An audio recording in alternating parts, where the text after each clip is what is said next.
Rockeyez would like to welcome John Regan, 4x8. How you doing today, man? Hey, Brian. Always good to talk to you. I'm doing great. Great. How you doing? Great. Let's go back to the early days of your career and stuff like that. When you did Dancing in the Street with Bowie and Jagger and the single version. And how did you actually, get started and get involved with, pretty big names? Well, I started way before that, actually. I had a band up here in the Hudson Valley of New York called Easy Street, and it was a great bunch of players, and that was my main source of income. Right. And, we played clubs back then. You could play 4 or 5 nights a week and make a good living. Right. But I also knew that there was no one was going to come all the way up here, right. and find me. So my buddy, Crazy Joe Renda, who you might know, worked on a song with Ace Frehley called Eugene. But, right, yeah. Yeah, Crazy Joe had a studio in White Plains. Actually, I met Ace at Joe's studio. It was called North Lake Sound. Right. And, he was my first friend of mine that actually had a professional recording studio. So I reached out to him. I had worked with him in 1971 on a Chip Taylor record. Chip, again, is a connection with Ace. Chip co-wrote Rock Soldiers with Ace, right. But he also wrote Wild Thing and Angel of the Morning and, tons of hits, right. as well as his own records that I had worked on, and that's how I met Joe. But Joe had the studio, and I said, listen, I'm willing to come down to White Plains, which was quite a haul for me, but I'd like to come down and play on anything that you have just to get my chops together in the studio, because it's, recording is like golfing. When you're first starting, you get those first tee jitters, and you think that everybody's watching. So I wanted to get that out of the way, and he was kind enough to have me come in, and I worked on the Eugene album, actually, Crazy Joe and the Variable Speed Band. Right. And from there, Bobby Mayo, the late Bobby Mayo, was touring with Frampton, and they were in need of a keyboard player. Bobby was a keyboard player. They were in need of a bass player. Right. And Joe said, hey, I got this guy that's been coming down and doing session work. Check him out. And Bobby was kind enough to give me a shot. And, Joe Renda called me up. He said, hey, you want to play with Peter Frampton? This was 1979. Peter right. was still, huge. Yeah. I said, get out of here. What do you want? He goes, no, he needs a bass player. This was a Tuesday night. He goes, you got to start Friday. So I drove down. I met Bobby Mayo. He handed me a stack of records. I came home, had my wife put the coffee pot on, and I literally stayed up for 2 days learning like a 2.5-hour set, which was pretty much Frampton Comes Alive. So. Wow. And that was it. The rest was history. From there on, I was just blessed and fortunate to keep moving forward and working with some people that I never even dreamed that I would meet, let alone play with. Right. Now, North Lake Sound, I was there a couple of times with Richie, and was Ed Solon there at the time? Eddie was, absolutely. Chris Right. Cassone was an engineer, and Ed Solon was an engineer. Right. That's also obviously an Ace connection. Right. Yeah, that was a nice place.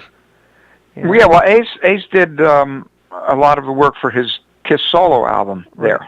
Right. And that's how he and Joe became friends. And then again, I met Ace there one day in the early '80s, and that's how we ended up jamming together with Anton and the beginnings of Frehley's Comet. Cool. Now I'm just looking at some of the people that you work with or worked material with. Was Billy Idol, Michael Monroe, Bowie, David Lee Roth. Did you actually play live with them, or did you record with them, or you laid down tracks for them? With Bowie, right. Nile Rodgers was producing the Black Tie, White Noise record, and with that album, I just came in, and he had some drum tracks, right. And he said, just go in the studio and just put some bass down, just play. Right. So I was like, it was free form. So I honestly, on that record, I'm on it, but I don't know what songs. Right. It was a very bizarre way to do wow. it. And when I got the call to replace the bass part on Dancing in the Streets that Mick and David did for Live Aid, right. Mick was there, but David was not. So I'm on a couple records with David, but sadly I never got to meet him. Right. With David Lee Roth, it was the whole record. He was in the studio holding court. It was phenomenal. Right. Yeah. Wow. That Your Filthy Little Mouth record, I didn't want to end. That's how much fun it was. And same with Michael Monroe's record. We recorded like a band back then. Everybody in the room, and that's why it has that live sound. It wasn't all tracks that were sent over the internet and a million miles away. The old-fashioned way. Cool. Now, Frehley's Comet started in '84 with the debut coming out in '87. When you played Limelight and stuff like that with Gene showing up and Paul, was that all planned? Well, I'll give you the whole story here because I get a lot of flack for why didn't you give Gene his bass? Yeah. Well, here's the story, and you might know it already, but for those that don't, we were rehearsing with Frehley's Comet at SIR on 48th Street in New York, which was at that time like the premier rehearsal space in Manhattan. Right. It's since probably turned into a luxury condominium, but a lot of good memories in that joint. Right. So we were in the big room because we were getting ready to do a tour, so we had full production going, and I was always very good friends with the people that owned and ran the studio. Right. Especially if we were rehearsing, I lived upstate, so I'd be staying in the city, and I was in a hurry to go back to my hotel room, so I'd stay and help the guys clean up and whatever. Right, yeah. So we were good friends. And I get a call at home. We'd taken like a couple days break, and the exact call was this. I pick up the phone, hello, and the guy goes, John, just say no. I said, what is this about? He goes, just say no. I said, okay, no. Now, what are you calling me for? Right. And he said, well, Gene Simmons called Michael, the owner of the studio, up, and they're coming in to rehearse and had requested that we throw you out of the big room because Kiss does not rehearse in a small room. Right. I said, are you serious? He goes, no. He goes, yeah, I'm serious. I said, well, wow. Then absolutely no. Yeah. If you're going to ask me, maybe. Right. Yeah. If you're going to tell me, absolutely not. Right. Sorry, pal. Yeah. So I get back in, and now I know that they're going to be in the same building because there were 3 rehearsal studios. Right. 2 smaller ones, and then the big room. Right. And I'm thinking, well, we're getting ready to do a gig at the Limelight, and I said, Ace, Gene and Paul are going to be in this building. Why don't you bury the hatchet and ask them to come and see us play? Right. So a couple of days pass. We're rehearsing. The door opens. I see this head pop in. And it's Gene, and he's going like, well, who's in here? I was like, yeah, right. Who's in here? You know who's in here. You're trying to get us thrown out. Yeah. And I'm normally not vindictive, but you know what? Right. That brought out the Sicilian in me. Sorry. Yeah. And so Ace invited him in and invited him to the show. And they showed up, and it was time to play. And Gene walked up to me, and I basically respectfully said, "This is my band. I play bass." Right. I said, "You can sing." Uh-huh. So that's and now had that not have come down the way it came down, right, I would have been happy to. Right. With anybody, it would have been an honor. Right. But it was the principle. Yeah. And you just don't do that. I don't care who you are. You don't treat anybody that way. Right. Yeah. So. Wow. That's the story, and you probably get some repercussions, but hey, I only speak of the truth, my friend. Cool. Now, on September 15th at the Chance, Poughkeepsie, you had a reunion with Ace and stuff like that. Were them 2 songs planned ahead of time, or how'd that go down? I know I talked to you a couple days before the show, and you were telling me you weren't sure if it was going to happen or not happen. And then it kept going back and forth and back and forth, and I have a tendency to be pretty organized in my business, so I started reaching out about 3 weeks before to find out if Ace, it was his call, obviously, it's his show. We were happy to be support on that show, and obviously the ball was in his court from the get-go. Right. But I just wanted to know if there was an inkling that he wanted to do it, and it literally, I'm going to tell you exactly when we found out what we were going to play and when it was going to happen. 5 minutes before Ace went on stage. Wow. After we did our set, I get this frantic text from John Ostrowski. Right. Ace wants to see you. So our dressing room was all the way on the other side, way on the other side of the building. So I went down and went up to the dressing room. It was great to see him again. And he basically said, let's do Rock Soldiers and Cold Gin. I said, well, let me know when you want to do it. And he said, we'll do it after Shock Me. Right. And that's literally, we had no sound check. We just, whatever happened. I hope it was good.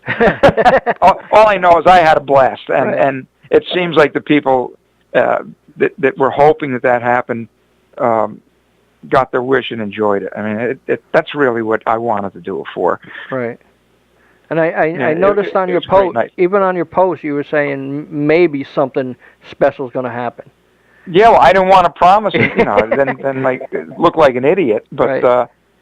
I mean, look, I think all along he wanted to do it. It's just for whatever reasons, we operate pretty much 180 degrees opposite. But look, if anything, I could be accused of being overly detailed. It works both ways. All I know is it was a joyous reunion, and I think the smiles in the pictures says it all, because I know it was definitely an evening I'm going to treasure forever. So it was great. Right. You feel it's going to be just that one-time thing and that's it? Well, you know what? I wanted to do all 4 shows in the New York area. They couldn't work the budgets out. But wow. I've always been a firm believer. I've been doing this, thankfully professionally since 1971. But you've got to keep growing musically. Right. And I don't look at it as everybody sees Frehley's Comet reunion. I don't see that happening. I hate to be I guess never say never, but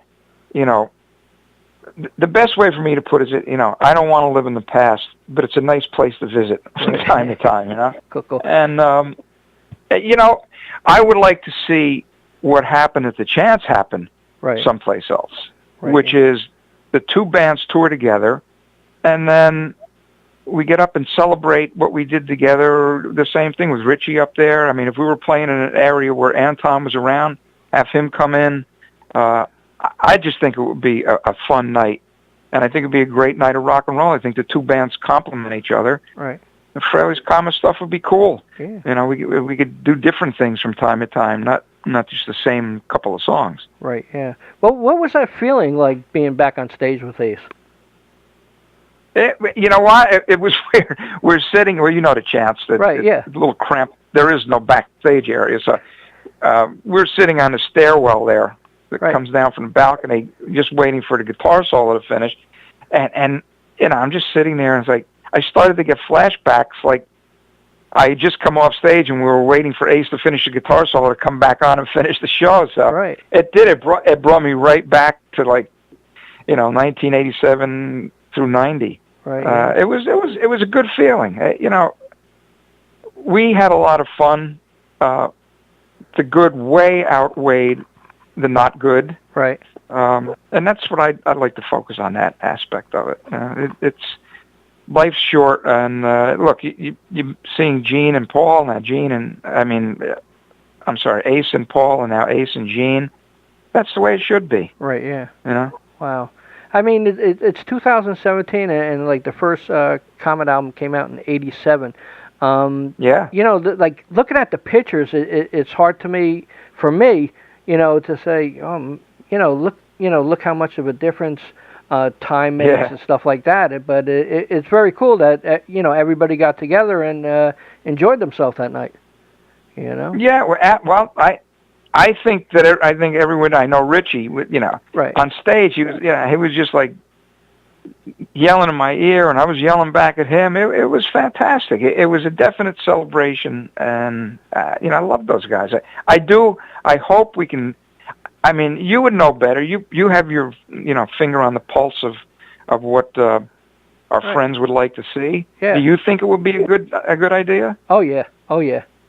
Most definitely. You know. Yeah. Well, Very you know, much. So. I think if enough people can get to the business people aspect of it, and I also think it would take it into slightly larger venues. You know, Right. Yeah. I don't have delusions of grandeur, but I think maybe small theaters, and it would be fun. I'm up for it.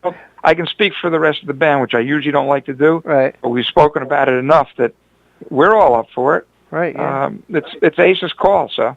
Yeah, because I could still see in my mind the video when you guys are walking on the street. You know, it's so. Yeah. You know, it's mesmerizing, and I mean the people in the audience were going crazy. Well, that's great. That's good to hear. Yeah, they were going crazy, and you could see that with my photos. You see how many hands were in my shots. You know. Yeah. Forget it. You know. So. Yeah, those pictures are fantastic, and not to interrupt you, but you've been such a wonderful supporter, and it's just greatly appreciated. Just I want you to know that. I've told you that before, but I can't say it enough, and we all thank you. Cool. And you guys are great people. You know, you don't turn away from fans. You don't disrespect them. Anytime I saw you, you're always welcoming. What more can you ask? Yeah. So, well, look, I've said it before in other conversations, and I'm doing the KISS conventions over the years. I'm a firm believer that, and I would say this to Gene and Paul to their face. Right. The reason the KISS still exists is because of the KISS Army and their fan base. Right. I mean that. I would argue that with anyone. Right. And they extended that to myself and to Todd and to Jamie. Anyone in the family tree. I don't know any other band that has that. Right. If you can search far and wide, you're not going to find that. Right. And that dedication. So anything that we do is just a reflection of how we've been treated by I hate to use the word fan, but by our friends. Right. Yeah. And the KISS family is it's the closest as you will get in the United States, and then because the United States rock fans tend to be fickle in comparison to Asian and Europeans. Right. Yeah. But the KISS fans are the closest as you get to the Asian and the Europeans, which if they like you for life. You're not a flavor of the month that just get tossed aside till the next new thing. So, we're lucky. KISS is lucky, and I'm glad you told me that you could feel it in the crowd, because that's really what I'm again speaking for 4 by Fate. Was the most important thing. Yeah. Definitely. Now, 4 by Fate formed in 2014, and you had the Relentless in 2016. You guys be working on new material now? Oh my! There's so much new material, but I don't. When the record came out, we didn't really have a situation where we thought we were going to be touring, but it didn't work out that way for reasons that were beyond our control. Things were promised that didn't happen, which was really disappointing. And I don't really think the record got the visibility that it deserved at the time. But back to what you asked, Todd and especially Pat Gasparini writes. He's the most prolific musician as far as songs writing goes I have ever met. I mean, he owns a very successful salon. He works 12, 14 hours a day, and then he'll send me a song that just blows my mind that he wrote at between midnight and 3 in the morning. Wow. We're working together. He and I are working with Rachel Lauren. He's been very, very instrumental in getting her career going. But we cut a couple tracks together with her, and he invited me to play on her record, which is coming out soon. So he's got a lot going on, and he and I work a lot together here because his studio is literally 3 blocks from my house. Wow. I wish Todd were closer, but he's out on the other side of the country. Right. Yeah. Right. Is that difficult working with Todd since it's so far away, or everything's done by WAV files or whatever way you do it? No, no, no. When we record, it's Right. everybody's in the same room. It's difficult on his end because you got to pack up and come over here. Right. Yeah. But he's another. His work ethic is second to none. I knew that from the moment I met him when I was playing in John Waite's band, and he was in Cheap Trick when we toured together. Right. Yeah. I saw his dedication every night. That's why I took his number, and when we needed someone on the first Frehley's Comet record, it was a no-brainer. He was my first call. Cool. Now, tell me a little bit about Cafe Italia. Cafe Italia, man. Oh, man, it's cool. I'm glad you mentioned that. Yeah. It's a labor of love. I mean, my name sounds Irish, but my heritage is 100% Sicilian. Okay. So, yeah, and I grew up an only child around a bunch of old Italians, so I kind of grew up an old Italian Sicilian. Right. And that music was always in the house. And by that music, I'm talking about, the music of the 50s and 60s and the 40s even, but the Italian singers, Dean Martin, Frank Sinatra, Rosemary Clooney, Al Martino. And I just remember seeing my mother and father and grandparents. My grandmother lived upstairs, and whenever that music was on, they were joyful and happy. I think that's probably what instilled in me the desire to be a musician, and because I saw how happy it made people. Right. But I joined the Sons of Italy Lodge a few years ago, and when you join something, they try to, well, you're a musician. Well, we know somebody who likes music, so this guy Vinny. So I start talking to Vinny Lombardi, and I'm standing in the parking lot. Now, at the time, he was a Westchester police officer, and he's going through this litany of facts and music and songs about all of that, the Great American Songbook, all of that Italian music, all of that great music from the 50s, 40s, 60s. And I'm going, this guy is an encyclopedia, and I've never seen anybody so passionate that wasn't a musician. Wow. I said, this has to be someplace other than this parking lot here in Hopewell Junction. So a buddy of mine, Chuck Benfer, runs the iHeart Media radio stations here up in the Hudson Valley. And I said, listen, can you give us a shot doing a 1-hour show every week? And we just want to celebrate all of that fantastic, the music of our lives back then, right, when we were kids. And he was kind enough to give us a shot, and we're going on, well, the end of this year will be 4 years. Wow. It's a 1-hour radio show that's on every Sunday at 11 a.m. Eastern Time. On 98.5 FM in the Hudson Valley and 1450, 1370 AM. Or if you just go to the iHeart Radio app and put in WKIP, right, it'll pull up a player, and there's even all of the podcasts. I mean, all our shows are archived. But if any of you grew up, and you don't have to be Italian, but if anyone grew up in that period listening to your parents' or grandparents' music, it'll bring back a lot of great memories. And it's a labor of love, but it's probably the most fun I've ever had without a bass guitar on my shoulder. Cool. Well, John, it was great talking to you, and I consider you my friend, and you put on a great show at the Chance, and I really enjoyed it, and so did everybody else. So congratulations on that reunion, and congratulations on 4 by Fate. Hopefully I get to hear some new music soon.